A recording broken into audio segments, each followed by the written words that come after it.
and Sweden is looking forward to continuing these efforts in the coming 6 months. The decision in June to grant Ukraine and Moldova candidate status and a European perspective for Georgia was historic.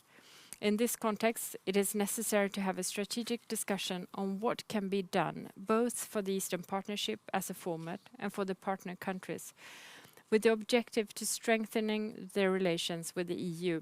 We need a flexible partnership that reflects each country's individual ambitions, including Ukraine's, Moldova's and Georgia's EU accession processes and continued reform. With all this in mind, I believe Europe can meet the challenges of this new era with self-confidence, determination and unity. Thank you for your attention.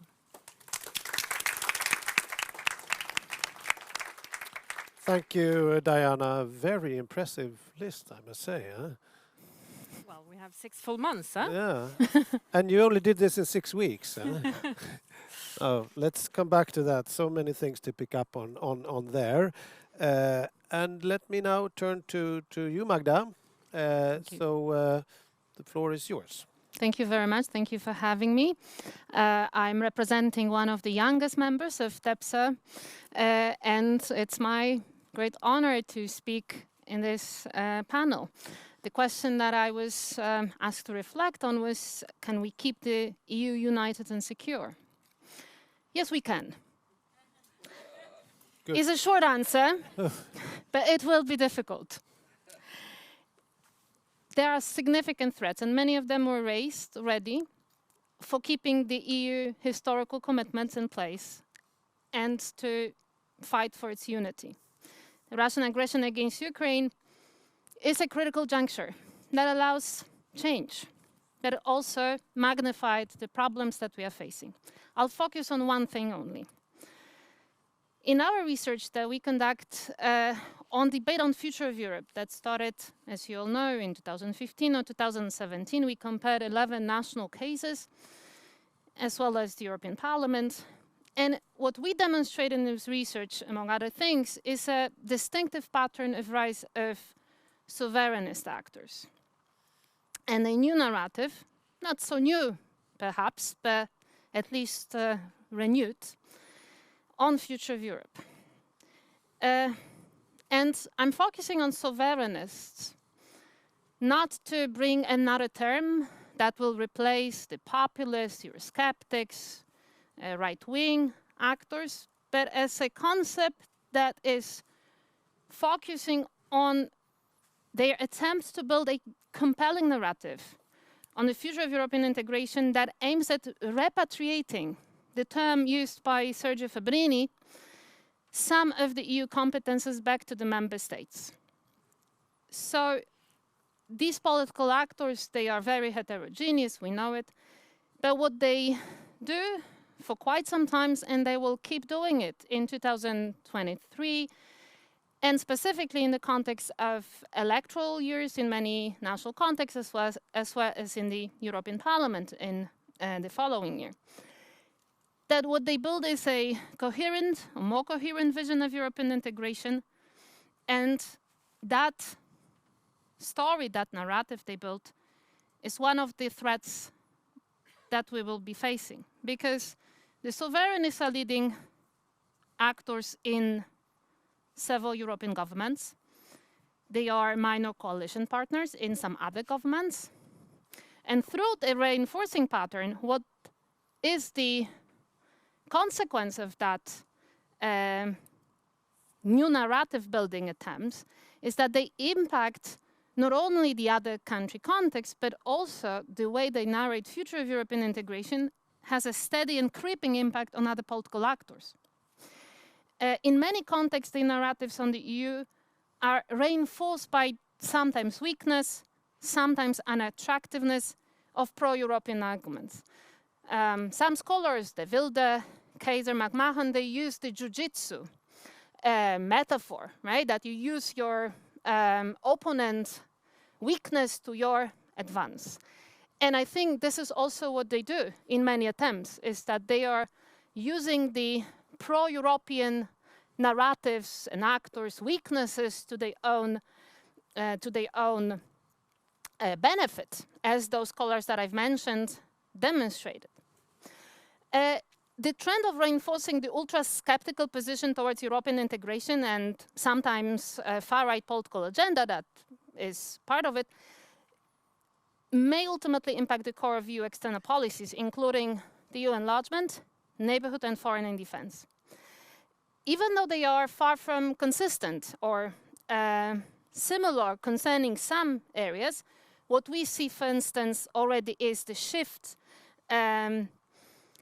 attention from the EU enlargement, not only towards the newer candidate countries, such as in Hungary for Ukraine, but also, as some of you know, or most of you know, in Bulgaria for North Macedonia, for instance. Sovereignists disagree on many aspects, such as relations with NATO, transatlantic relations. What they have in common, though, in that area, is specifically distrust towards any federalizing conceptions, and specifically distrust to European big players, France and Germany, in many instances. So they may hinder attempts to reform EU foreign policy, as well as actively prevent developments of strategic autonomy. Why? Because sovereignists are increasingly utilizing various strategies in order to further polarize our debate on EU foreign security policy, on external relations, in the end of the day also in the context of the war in Europe. Security for them is closely, intimately linked with identity sovereignty. And through these identitarian frames, they polarize debate on EU foreign security policy, and they will continue doing so. In the end of the day, they also foster the process of contestation in many national contexts, importing this to the European level as well.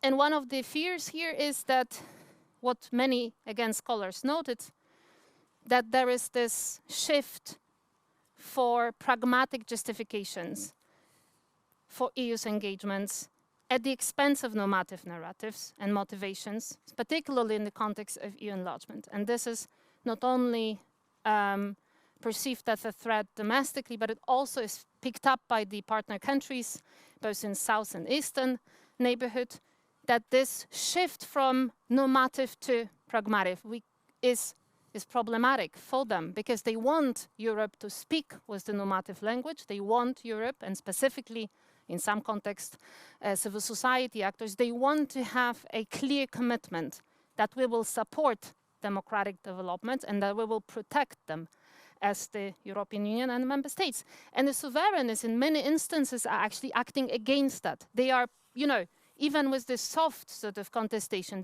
they push for the pragmatic narratives. And this in itself is, at least to me, a threat. I'll stop here. I think I'll utilize my 5 minutes. I'll have some other points maybe to raise later, but this is my initial thoughts and reaction. Thank you very much.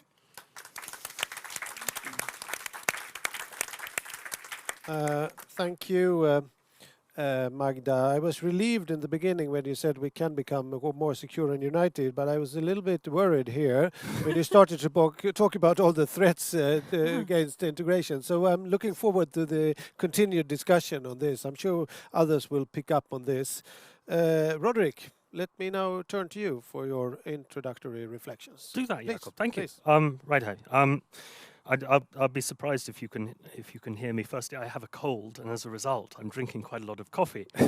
but now I've dipped my microphone successively into my coffee, so it's going to be an interesting 5 minutes. So raise hands in the back if you hear Roderick. Yeah. Okay, Hi, guys. It's okay. It's okay. Happy days. All right. Three quick points. Three hopefully quick points from my side. Firstly, we're obviously in a very difficult situation where we need somehow long-term clarity about some really complicated issues. But I think we are getting there, just rather messily. So for me, two of the really big sort of dilemmas, I think, and you've addressed them in part, Firstly, how can Europe stand on its own 2 feet when providing security sufficiently to keep American support in Europe, but don't allow that relationship to the US to turn into a risk in itself? And secondly, the question a little bit, how do we turn the EU, which started off as a process, and we've kind of tried to turn it into an international actor over the last 10 years or so, into an order, and an order that stretches out into Eastern Europe. I think we are messily getting answers to these questions, but it really is quite messy. I asked myself, who would have thought that a Sweden that's about to hold an EU presidency would be spending most of its time talking about NATO? But I think in hindsight it's rather useful. It has flushed out the French on what they think of European security. It's flushed out the British, and it's certainly flushing out the Hungarians and the Turks. Who would have thought that a France that proposed the European political community as a sort of alternative to EU enlargement, then agreed to candidate status for Ukraine and Moldova, and may accidentally have invented the method and the format for making EU enlargement policy a little bit more geopolitical, and stretching it out into Eastern Europe, poor old French people.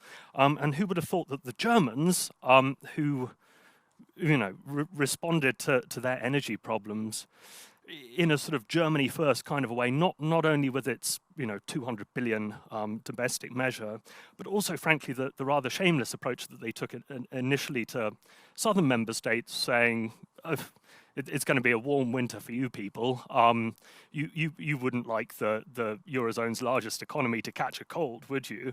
That sort of behaviour has somehow transformed into a proper debate, I think, about a European energy policy.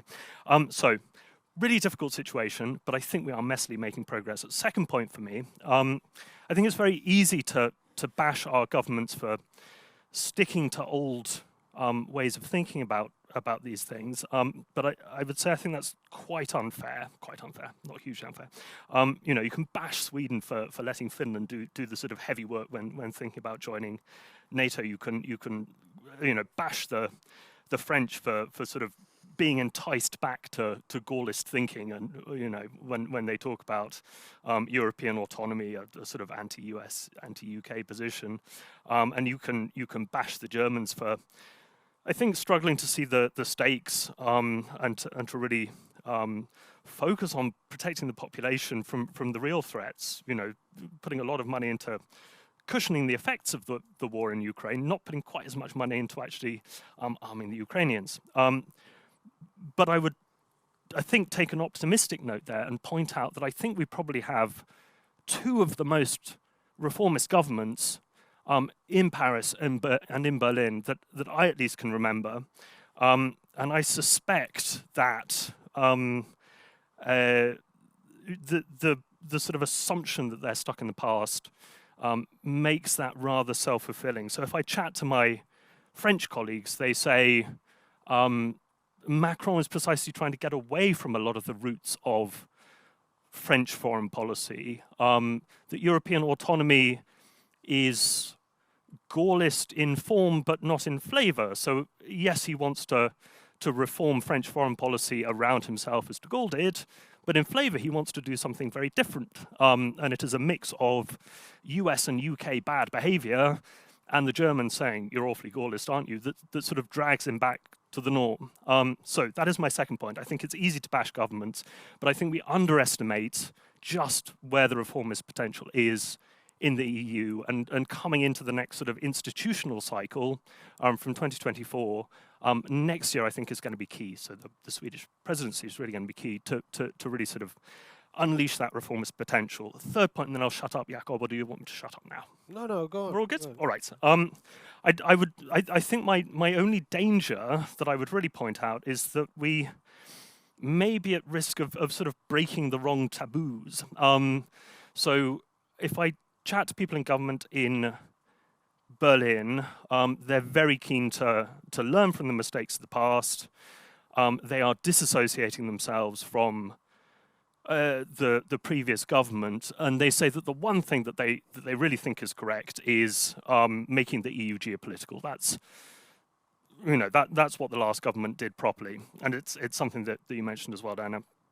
I have a horrible feeling, though, that the German version of making the EU geopolitical over the last 5 years has been Germany as a status quo power, very nervous about disruptions and reformist efforts, cracking down heavily on them. And sometimes it has confused disruption for crisis and reformers for revanchists and whatever else it may be. Now we have a genuine threat to the European status quo, and Germany, I think, has kind of lost sight of who its enemies are, and I think possibly needs to reach out and open the tent a little bit in a way that it hasn't in the past. So by all means, make the EU geopolitical, but I think the last 5 years of trying to make the EU geopolitical, we've perhaps been tilting at the wrong enemies.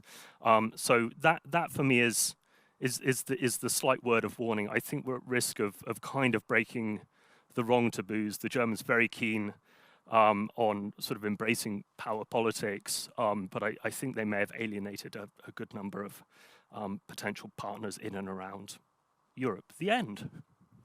Very good. Thank you. So maybe that's where we should start, how to make the EU a truly geopolitical actor. And maybe if I could ask Magda and Roderick if you would like to comment on some of the lists of priorities that Diana mentioned here. I didn't hear reform, the reform cycle very prominently. Maybe you did say it, so maybe that's a question for you to think about. But let's maybe start with Magda. Thank you very much. I noted 3 points, and I was very glad to sort of beforehand, and I was very happy to hear a kind of a confirmation in a previous panel on this one. So my response to this will be how to make the EU as a geopolitical actor. The short answer again is to assure a unified political will to deliver on the commitments, and that will mean, for me at least, and I'm coming from Central and Eastern Europe, that will mean, as what State Secretary Jensen said, provide significant and predictable aid for Ukraine. And be prepared for what will soon become a key theme of that, which is different member states having issues on this. And they already are expressing some of the reservations, how this is organized, from where the money comes, and from where the money will go. Even the cursory analysis of the European Commission documents on the 18 billion aid package for Ukraine should, for instance, strengthening kind of focus on anti-corruption measures. This is gonna also mean a lot of discussions and an ongoing dialogue with the Ukrainian actors. Keep the enlargement methodology in place and counter enlargement fatigue early on, because it will come. It will come both in the EU and it will come in the countries that are exposed to it, to the process of EU enlargement. And again, the bottom line, I think here, is that the EU has tools or sets of instruments that can be applied, but there must be will to do it, and there must be a dialogue. And that brings me to the third point about the geopolitical, which is beware of diluting political commitments that you made, and that is a comment to European political community. I know that, Roderick, you published a paper on this in which you drafted some of the elements, and I'll only say on this that as much as the forum in itself demonstrated certain usefulness, and it may so for quite some time, what we need to be aware is that EPC, or European Political Community, cannot become a never-ending waiting room, vestibule to the European club, or keeping the actors, or at least for quite some time, at the EU doorstep. This is not a good place to be. And everybody who's been there knows that. So make commitment that this initiative may last as long as it serves certain purpose, better let it make temporary in its functioning. Because as many in this room studied differentiated integration, that's my last point. The blueprint behind the EPC might be to create a broadened confederal Europe, as Stab suggested in some point. But in a way, that vision has, again, and I'm relying on the research that we've done on the political actors' perception of this internal and external differentiated integration, that this is opposed by many actors in Europe, particularly here in Northern Europe, and particularly in the place I'm coming from, which is Central and Eastern Europe, because it is the instrument of that is perceived as a dominance, as an unjustified exercise of power by EU institutions, by other member states, and as such is destructive. Thank you very much. Thank you, Magda. Maybe we should let Diana comment on this right away. Are we giving too much support and too little military assistance, for instance? Well, first I want to say about the reform agenda that I will pass on that, because I do think it's clear that Ukraine, it is a top priority, and we need to keep delivering support, be it humanitarian, be it economic, be it political, be it militarily, and that is a top priority. We need to support Ukraine. We need to make sure that Ukraine wins this war. There is no, as I see it, no alternative to that, and that in itself is quite a daunting task. Also keeping in mind that we need to keep EU unity, we need to keep close to other partners, and in particular the Euro-Atlantic relationship in this. And then I think also, I think experience from any other presidency before shows that then reality kicks in. I mean, you can well have a situation where something else happens. As I learned in Afghanistan, expect the unexpected. So we can have something else that completely overrides it. I think it's reasonable to believe that Ukraine will not go away regardless, but it might be something related to Ukraine, yet another migration crisis. We see now what's happening on the ground in Ukraine. It's really terrible with this targeting on civilian infrastructure that makes it very difficult for the Ukrainians to stay, to keep going. I'm sure they will, but you can never rule out we will have another migration, a wave of migration, for instance. Or we could also have developments in Russia that all of a sudden goes another way than the sort of kind of status quo we have today. So yeah, but I agree. We really need to do whatever it takes to make sure Ukraine wins this war, and that is a priority. Thank you.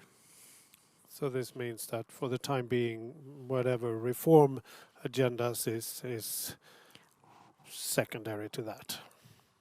Yeah, we have 6 months.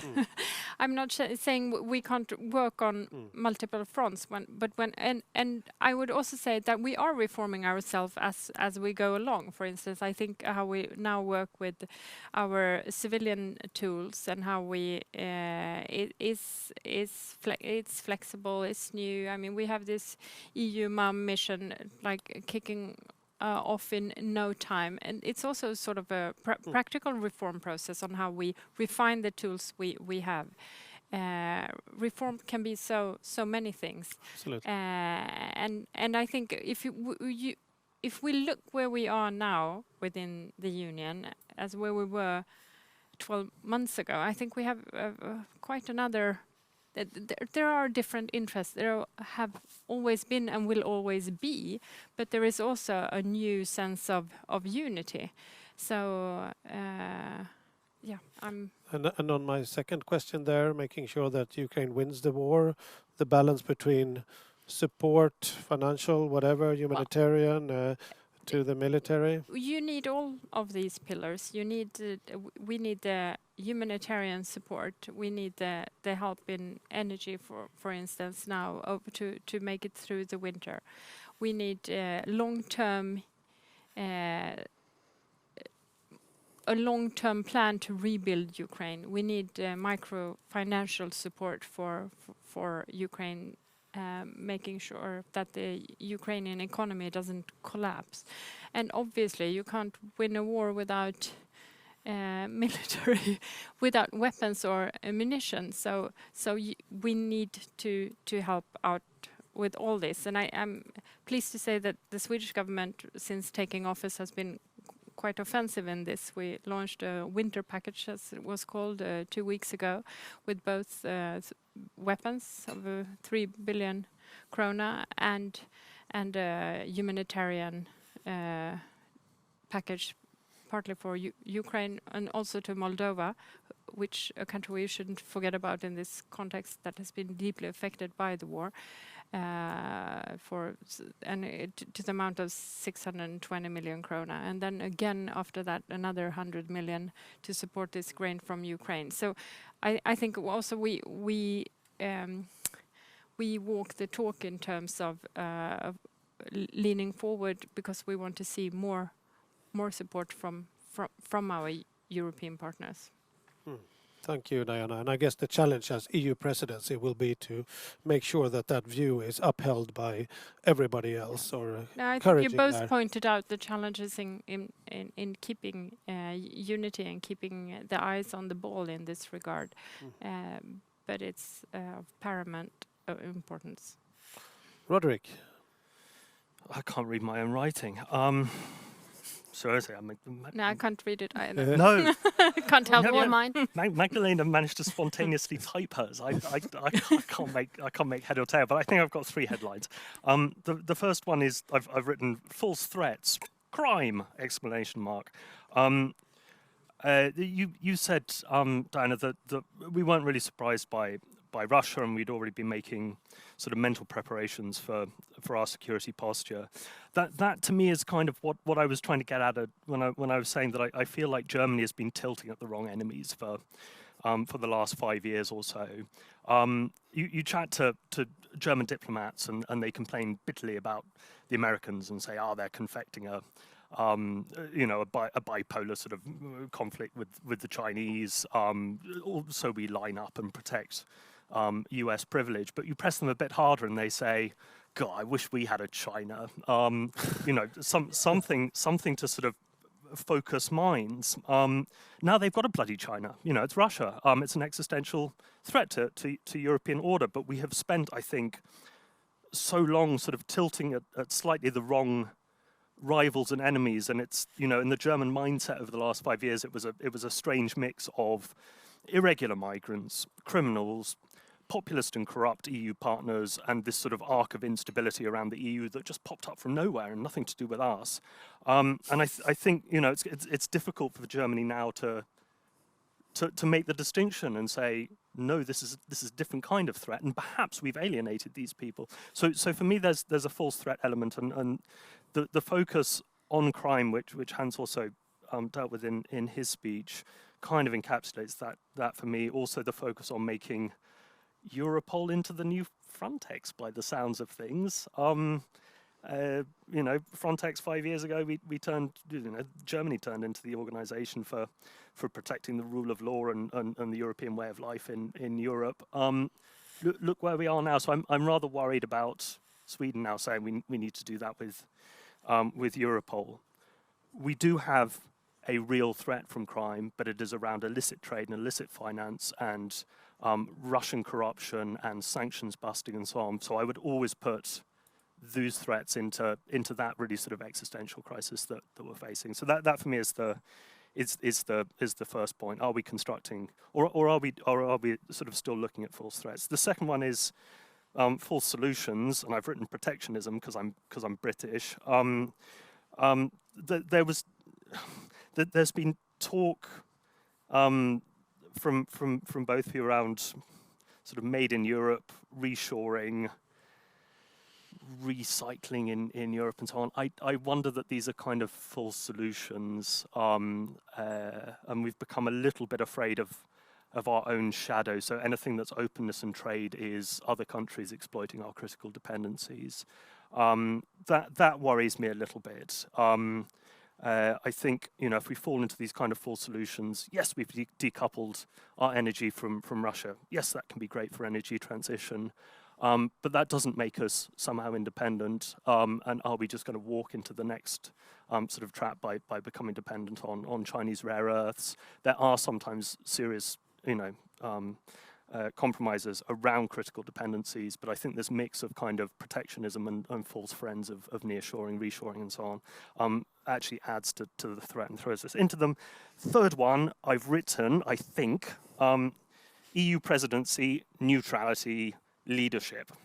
And what I think I mean by that is what both of you said about Swedish principles and being clear on where Sweden stands also in dealing with other EU member states. And I think that for me, Jim said the presidency needs to be neutral. I think we're kind of beyond that, and I think the presidency needs to stand for something. I would expect the Swedish presidency to stand up for values. I think it's important that we don't put the expedience of EU unity ahead of things like the rule of law.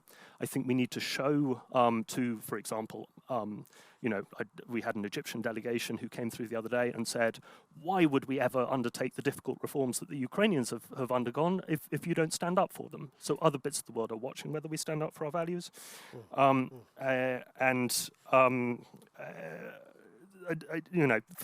For me, that behoves Sweden because it is known for its principles, and I think it will be attacked for it. And the Turks and the Hungarians are doing precisely that. Last little thought, we in Berlin talk a lot these days about feminist foreign policy in a way that you've stopped doing here. That I think makes my colleagues a little bit sad. But I think there is a wealth of knowledge here around those principles and trying to sort of meld principles with realpolitik. The government so far has talked a lot about feminist foreign policy in Berlin, but every time we have had women leading protests in Belarus or Dagestan or Iran or Afghanistan, the government has gone, well, that's interesting, and not been able to join it together. So, final thought, I think Swedish principles around that, because we are missing a lot of opportunities. It's not just a threat-based sort of international environment, and I think we can really sort of use Sweden's principles to make the most of those. Help the poor old Germans to do that. We'd be awfully grateful. Thank you.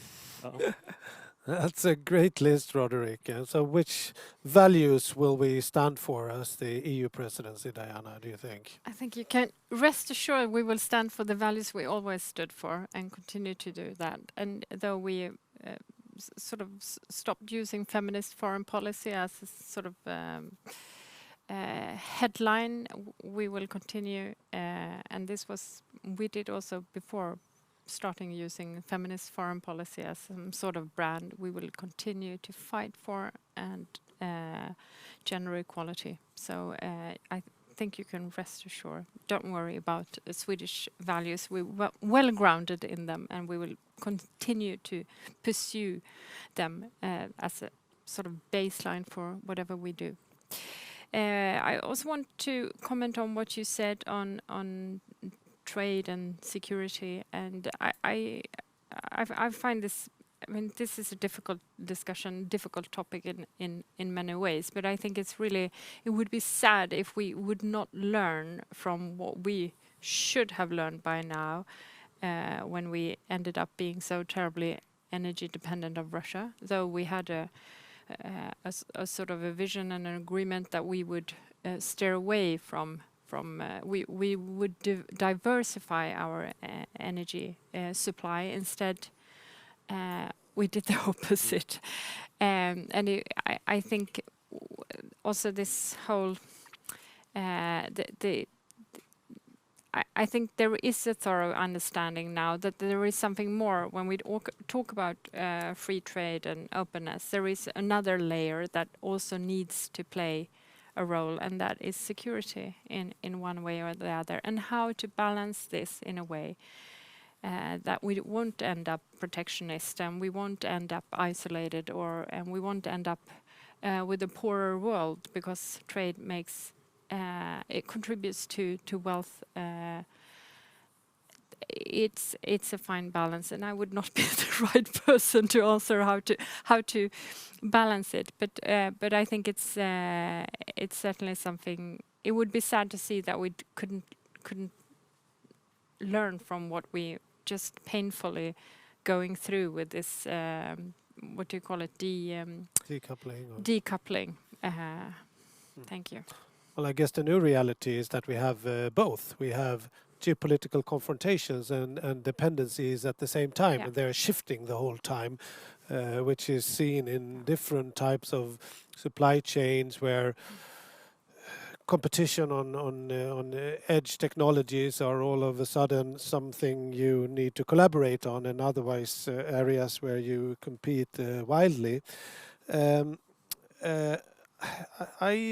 we've talked about unity, European unity, and I think that what everybody thought about or feared throughout this fall was the impact of the energy crisis for cohesion in Europe. It seems as if that might be taken care of, but I'm not so sure. And this is like a bigger question, which also is linked to the question of decoupling and reshoring and protectionism, etc. And that is, for how long do you think that European unity will remain on the sanctions, given the competing commercial interests, etc., and what can we do to uphold them? Maybe we'll start with Roderick and Magda, and then I'll let you comment. Let me rest. Just joking. Go on, Magda. No, now it's your turn. Oh, it's me, is it? I don't know how long it'll, how long unity will stay. I think there are some practical things we can do. I mean, obviously the bigger picture answer is we need a greater sense of what we want to achieve in Ukraine and to get towards it so that people understand what the pain is for. The practical answers, I think, are improve the implementation regime. I don't understand the sanctions implementation regime in the EU, and I have had it explained to me at length by people who are supposed to. It is incredibly complex.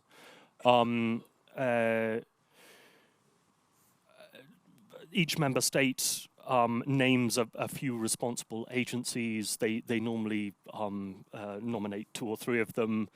In practice, they have 10 or 15 agencies and institutions that are implementing them, etc., etc. Not only practically does that make it easy to get round sanctions, if that leaks out into the public domain, I think that'll have a serious shock for European unity. So I think that's the first point for me. The second one is that we need to get out of the habit of transactionalism. If we want the Turks or the Hungarians or whoever it is to abide by the rules of the club, then I think we need to be very clear about that. And quite often we're paying these states to be doing something that is actually in their national interest anyway. So I think we need to get out of the habit of that, because otherwise I think sanctions and sanction unity is just going to be caught up in these funny sort of package deals that you're having at the moment with Hungary and the RRF and so on. And I think that the third thing for me is we need to expand the alliance of states that are introducing sanctions. I thought, Dan, your starting point was quite right, saying what is happening in Ukraine is of global significance because it breaks all of these international norms. But I think that we need to get better at saying to states outside of the EU and outside of the G7, OECD, this impacts you. So I think we need to broaden the sort of base of countries that are implementing sanctions. These would be my 3 sort of practical measures, I think. Very interesting. Anyone would like to add to this, Magda? I think the data that we have from sort of assessing the popular response are fairly optimistic in a way. The citizens are committed to EU support, European citizens for Ukraine.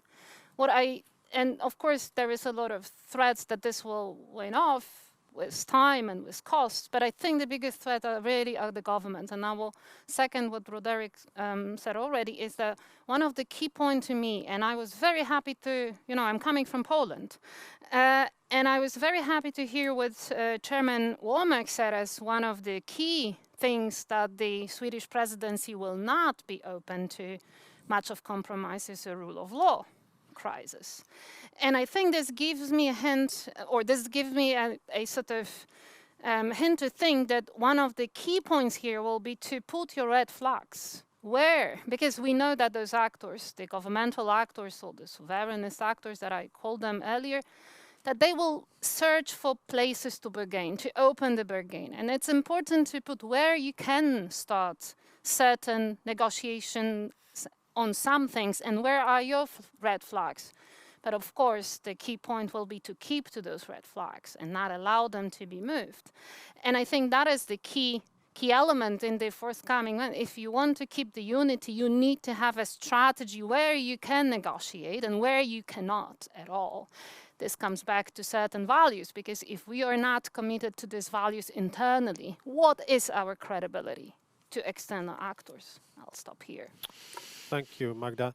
I will soon open up for questions in the audience, so please prepare yourself if you would like to put a question.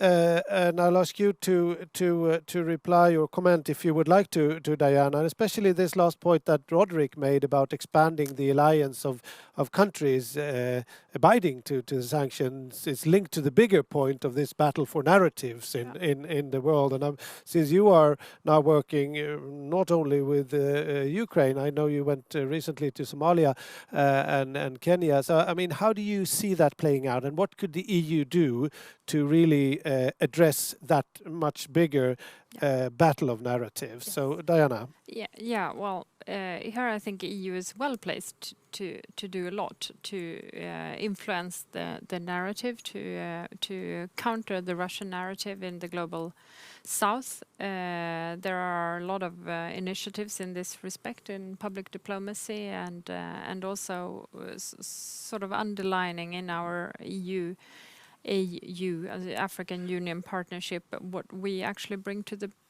table and how important this partnership between African Union countries and EU is in ordinary people's lives in the global South.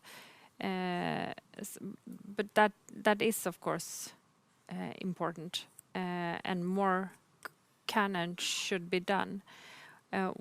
If I can comment on your sort of questions on how long the sanctions will stay, I would say, well, first, it's not only about having them there on paper, it's also about being better on implementing them in each and every respect. And hopefully, and adding new sanctions, implementing existing ones. I think they will have to stay as long as it takes. It's complex and it's difficult, and there are a lot of objectives here and there, but it simply, as I see it, there is not much of an alternative, or I would say the alternative is so much worse and so much more dangerous and so much more expensive in the end. So even if it's problematic, and they will have to stay until as long as it takes. Thank you, Diana. I think it's time to open up for questions from the audience. We have an extremely impressive audience here, so I'm sure I see one request for the floor there. Do we see others? Yeah, but we'll start with Andreas Umland there in the third row. Yeah, maybe just continuing on the sanctions issues mentioned by Roderick and Diana.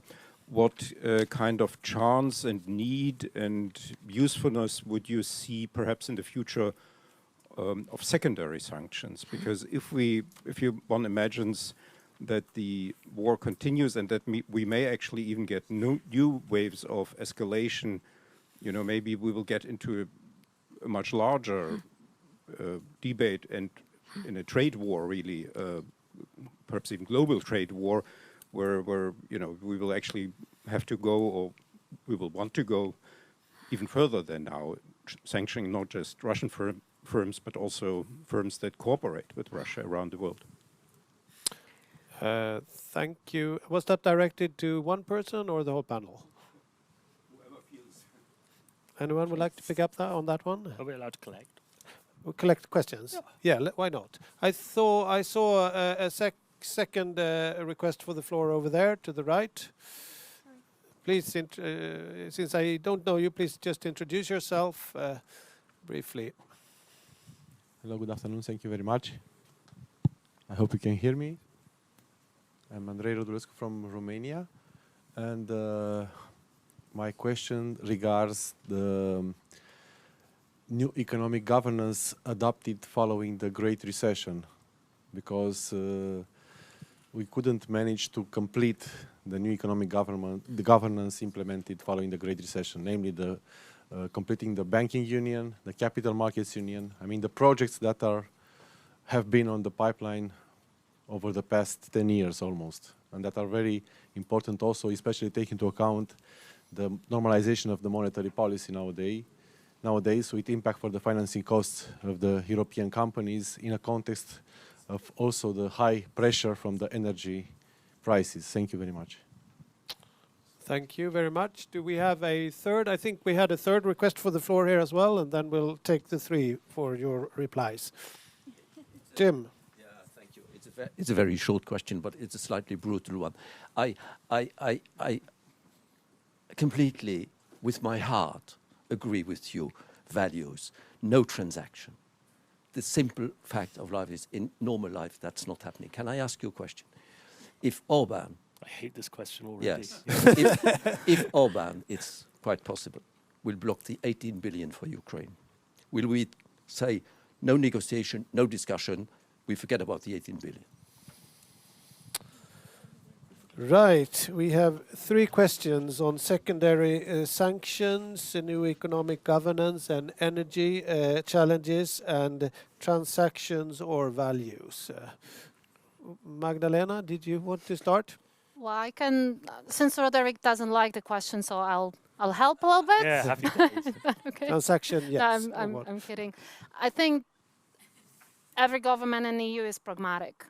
Those that are closer to elections may be a little bit less responsive. But Viktor Orban won his elections not that long ago. That makes me optimistic in some sense that his pragmatic side will, at least in some places, prevail. And again, that will mean on the EU side that we need to know exactly where is the line of that negotiations ending, right?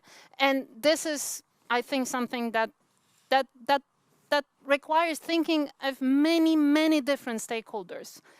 What do we really can say in that regard? What is the red flag in the end of the day? So that would be my answer to these questions. I'll leave the others to, and maybe Roderick also would Pragmatism. like to this. So, Roderick, what do you have to say about this?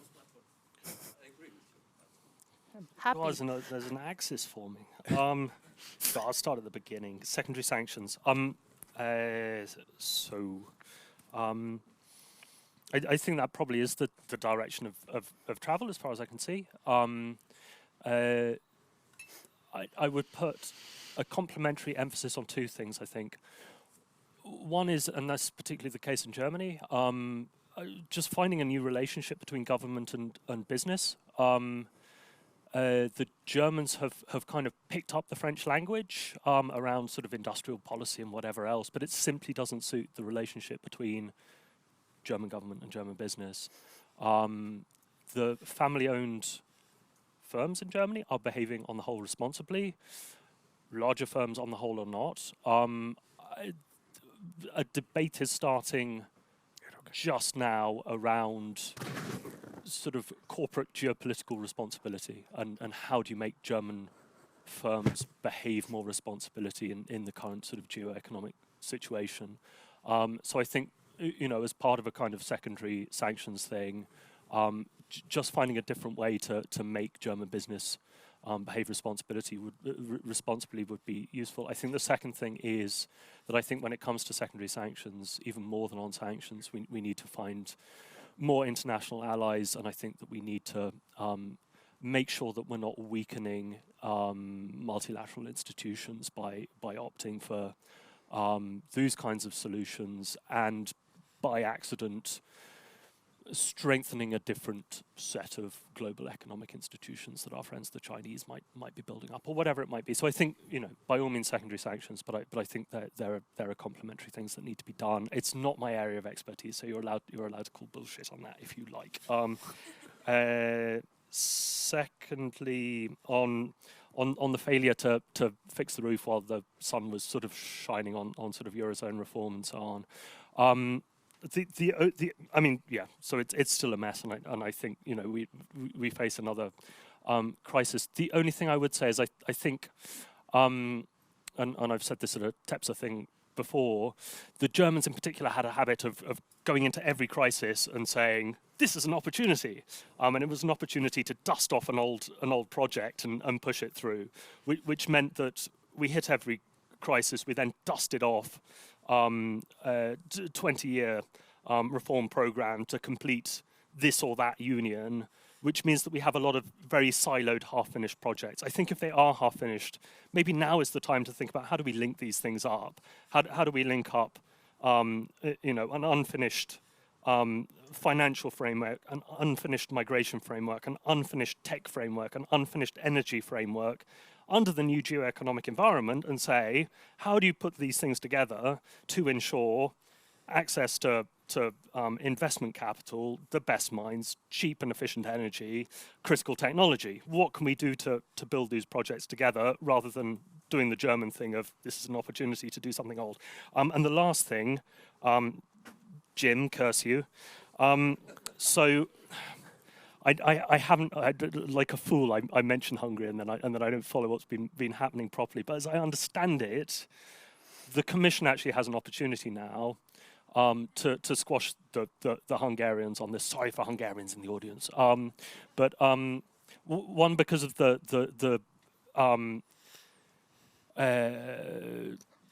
link to sort of long-term funding on cohesion policy rather than on the RRF. So yes, we let the RRF through, but we keep this kind of long-term thing. So the Hungarians have said, haha, RRF, you want to spend this money because if you hold it back, you, the EU, lose it as well. So you're going to give in. So I think that the bringing in of the long-term, don't wave your hand at me like that. Well, we're good, are we? Okay. And the other thing I think is that there's potential to sequence the time when the decisions are taken on Ukraine and then delay the decision on withholding Hungarian funds. So there is, I think, an opportunity on this, if I understand correctly, and I'm just parroting what my cleverer colleagues say. That doesn't resolve the broader issue. I don't think that we are still in transactionalism, and this is a one-off chance to fix that. But the deeper issue remains. So I think I can answer your Hungarian question, but I can't answer the broader issue that you're getting at. I think it's too late for that, unfortunately. Thank you, Roderick. Did you want to make a okay, comment just as well? one comment on the third sort of transactionary approach versus values. I would like to introduce a third element, diplomacy. So our job as a presidency will be to facilitate EU unity so we can continue forward together. That's great, Diana. We're actually drawing to a close. But if I challenge you, all the three of you here, what would you like to say as a one sentence most important priority for the Swedish presidency, or maybe opportunity trying to get a positive twist? Can I challenge you like this? Do you have something on the top of your head? Ukraine. Ukraine, that was not even a sentence. A word. Can you beat that, Roderick and Magda? I'm not going to try. I can't even blow my nose. I'm so sorry for whoever has this microphone after me. No, Ukraine. We're all good. Magda? I think I'll second it. Ukraine, and it's also the title of this panel. It's true. It's war in Europe. How do we confront the new realities? Well, thank you so very much. I think we should give the speakers a big applause. thank these excellent speakers, and especially Diana, that came at a very short notice. So we are now breaking for 30 minutes fika and coffee pause outside. We are reassembling here in this room for one parallel session, and in the two other rooms for the other session. And in this room, we will talk about the future of the Union and its fundamental values, building on what we just discussed. And in the other room, 3:15, the focus will be on climate, energy, and sustainability. Thank you very much.